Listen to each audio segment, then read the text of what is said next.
Metaverse citizens, welcome and thank you for your time and attention to Composing for the Future, an operational definition of the metaverse. Please look at the first slide on your left.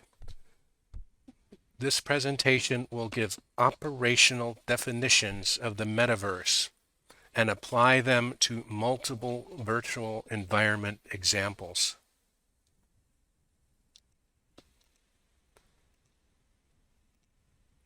The metaverse is what we are living in now and towards.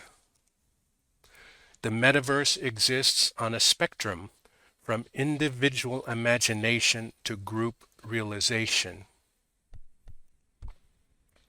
We are already in the metaverse. But what is the metaverse? Let's go to the next slide.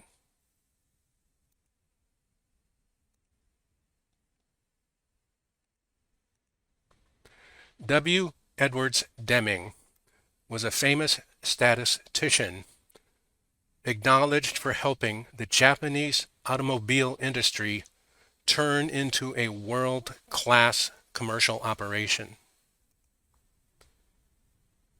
In fact, the Japanese auto industry was beating out the United States auto industry until the U.S.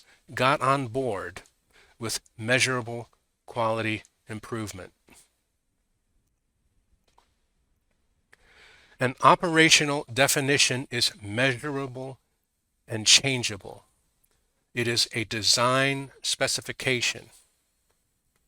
Deming stated that no concept is usable in practice until it has been translated into a measurement procedure that can be observed. This means that you can ask yes or no questions about the concept. Deming emphasized that if you change the questions that are being asked, then you are changing the operational definition. The thing you are discussing depends on how you measure it.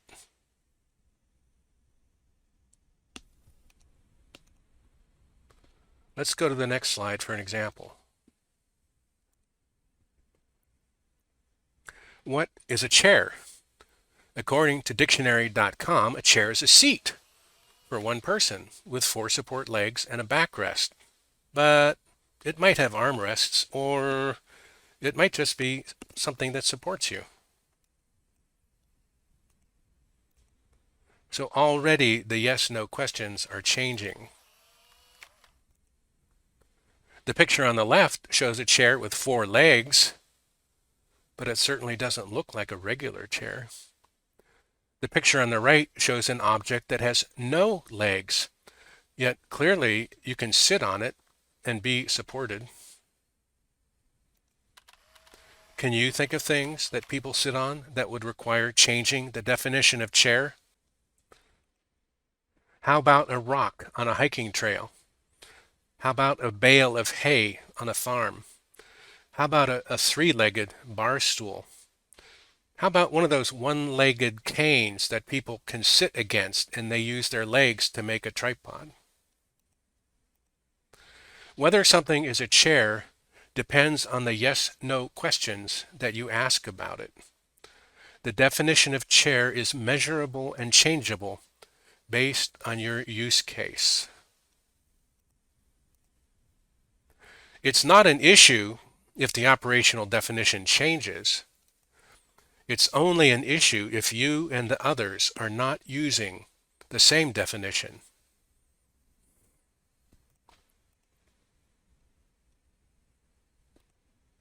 Let's move to the next slide.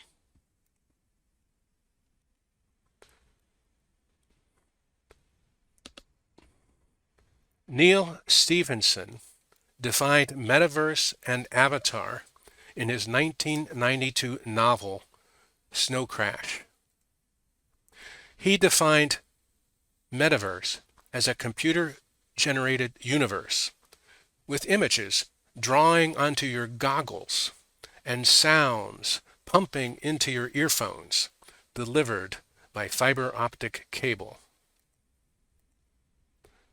The hero, whose name is Hero, is not seeing real people. Instead, he is seeing pieces of software that are audio-visual bodies that people use to communicate with each other in the universe, Metaverse.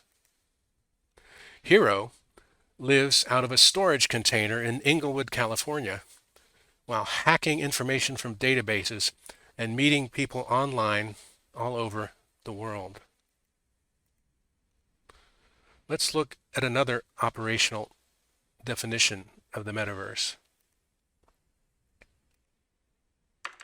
Scott Stein, CNET editor and columnist.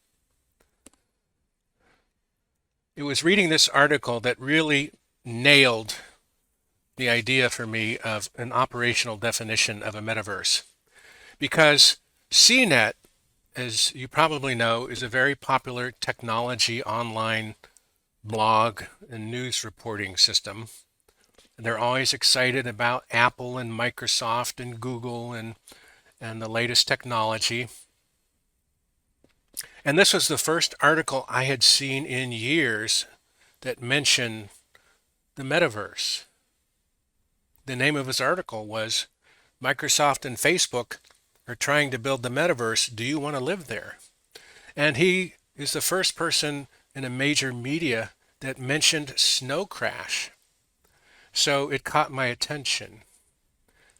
And then I liked his definition because he says the metaverse is an ecosystem for connected apps.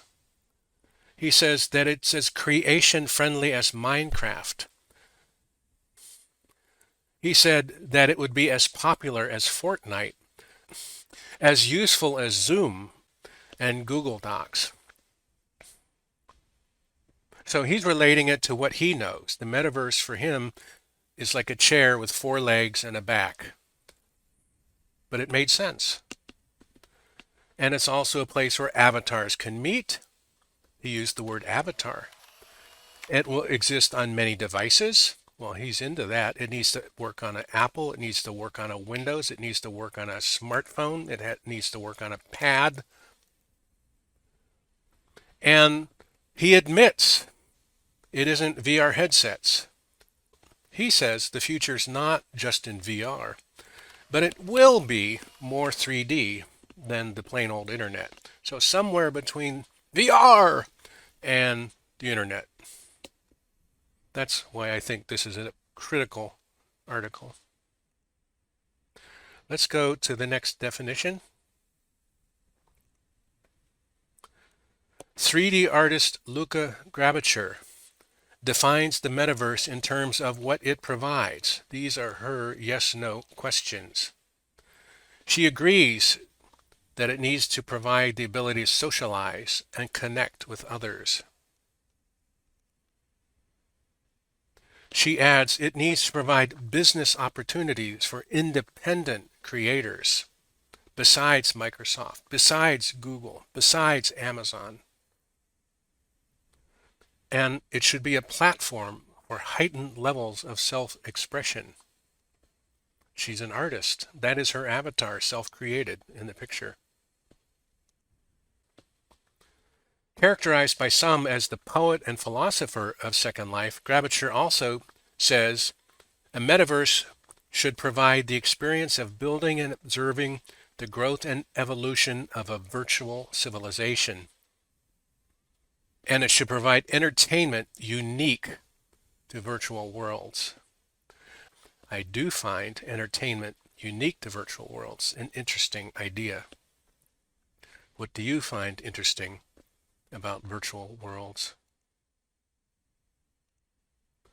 Let's go to the next slide. These pictures are from my early days in Second Life. That's my avatar on the left. And the picture at the bottom is Dublin in Second Life. And there's a kiosk called Sister Cities and Friends with a flag. This was a teleport system that linked Dublin, London, Berlin, and Paris in Second Life. I use what I call lines of demarcation, separating lines, yes, no test questions to distinguish metaverses. Some of the tests are listed here. Also listed are 7 virtual environment platforms to assess using my yes-no questions. Test number 1. An avatar is something that you can see outside yourself that represents you. Can you see your own avatar in this system? For all of these apps, the answer is yes. Even a 2-dimensional icon in Google Docs and Discord counts because you can see it, and so can the others with you online. And in Zoom, you can see your webcam image and theirs, and they can see yours. You can see yourself outside yourself. In AltSpace VR, you cannot see your own avatar. You must find a digital mirror or use the selfie camera button. This is because in AltSpace VR, you are locked into first-person shooter view. Seeing your avatar as one among many others while meeting with them provides a balancing perspective that I took for granted until I found it missing on some platforms. Test number 2. A free camera allows a movable perspective of the virtual environment in which your avatar is immersed. Can you see other avatars and behind them and all around them? Right now, if I roll my scroll wheel on my mouse, if you have a scroll wheel, roll it away and back, and on my system, my free camera zooms in and out as far away or as close as I want to get. Here, the answer is no for Google Docs, Zoom, and Discord because they're 2-dimensional. Does this mean that they are not metaverses? It simply means that some of my yes-no questions are not checked off for them. Remember, an operational definition is measurable and changeable. In AltSpace VR, you can see behind other avatars, but only by moving your avatar around. You cannot pan back to see the room or move high up and get an aerial view. You can't even look outside the room. I took having a free camera for granted until I found it missing in some other platforms. Test number 3. Can you change your avatar, its environment, and its contents? For all of these apps, the answer is yes, with a little room to quibble and argue about how much you can change it. Sometimes you can directly build edit it, or sometimes you can simply put things in it that you buy from a shop, which is called room edit. Test number 4. Can you visit whole other regions made by others? For all of these apps, the answer is yes. In Google Docs, the other regions are shared folders. In Zoom, they are the meeting spaces and rooms set up by the host. Discord has multiple servers for different interest groups. I belong to one server used by virtual tour groups and another used by a software developer group. Let's move to the next slide.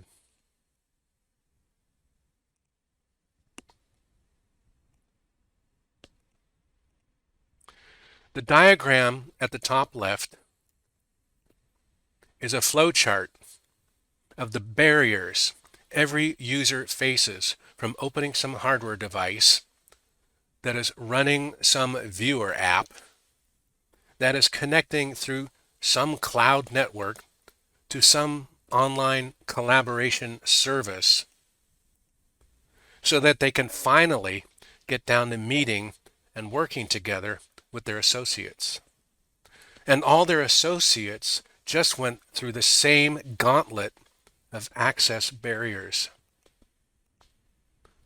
The diagram on the bottom right shows icons from over 150 separate virtual environment platforms, plus some broad categorization of what they're used for, such as medical, manufacturing, and training. Also shown on this slide are more yes/no questions.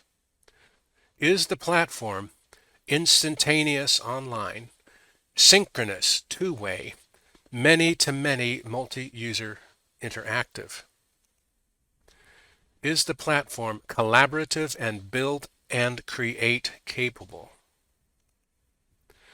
Is the platform turn the crank ready? Is it stable and expandable to many more users?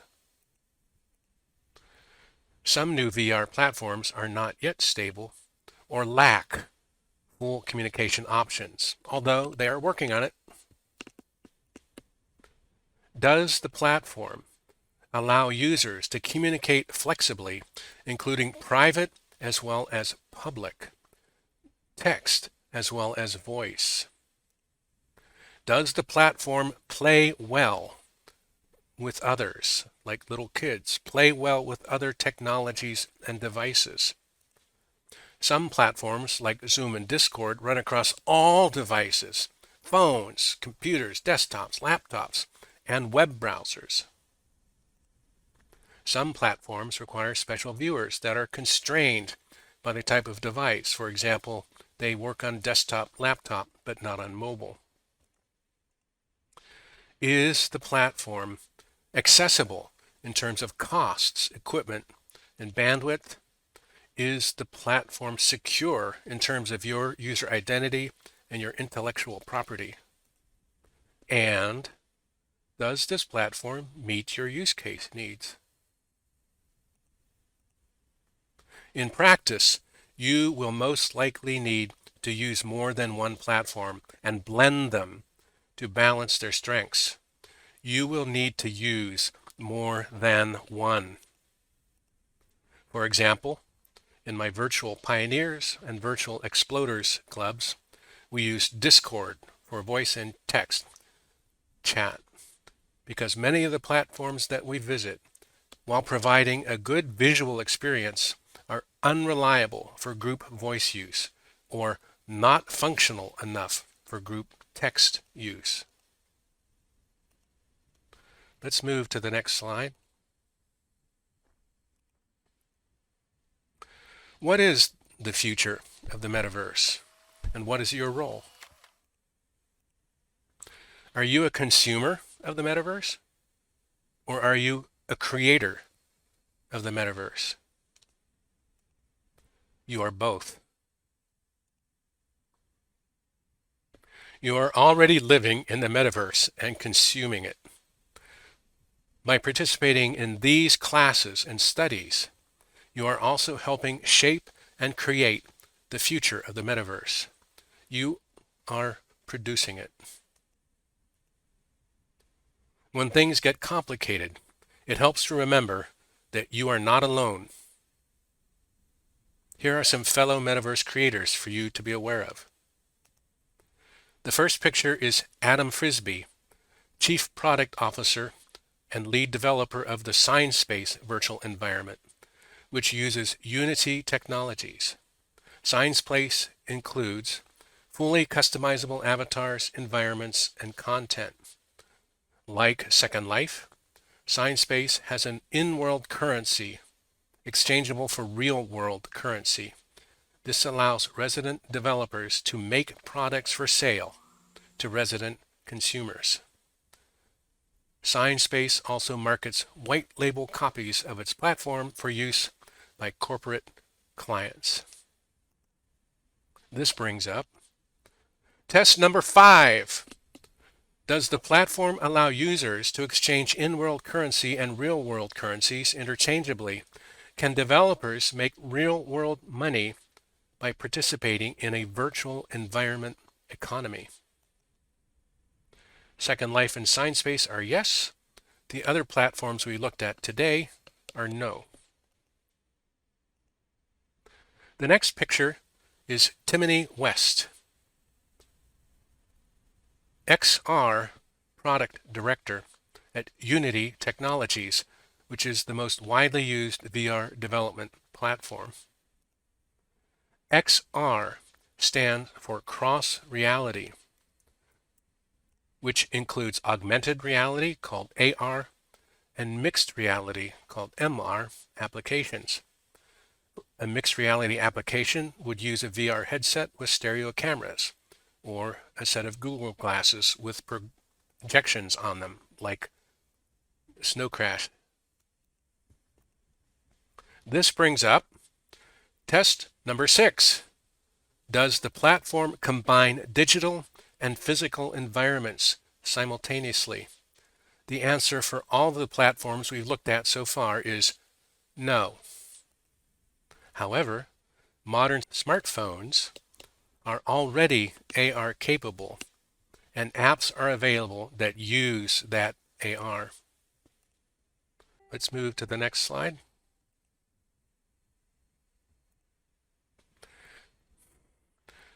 The first picture shows Nani de la Peña, who has been called the godmother of virtual reality for her work in immersive journalism.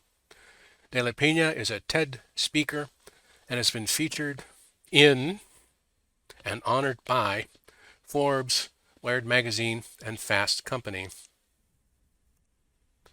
The second picture shows Douglas Maxwell, Chief Architect and Science Advisor for the U.S. Army Futures Command. Maxwell specializes in simulation engineering and development, blending hardware and software for real-world applications training. I met him writing an article on his work for the U.S. Navy doing small craft sailboat training using in-world boat models and externally connected physics simulation software. This brings up test number 7. Does your use case require custom bolt-on hardware, devices, or specialized software programming to make the platform work? All of these people are your partners in shaping and creating the future of the metaverse. Remember, you are not alone. If I could summarize, the metaverse is what we are living in now and towards.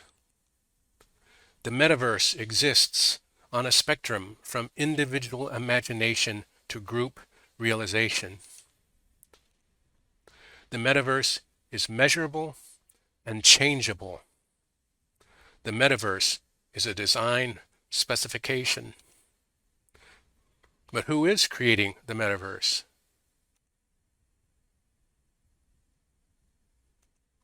You are.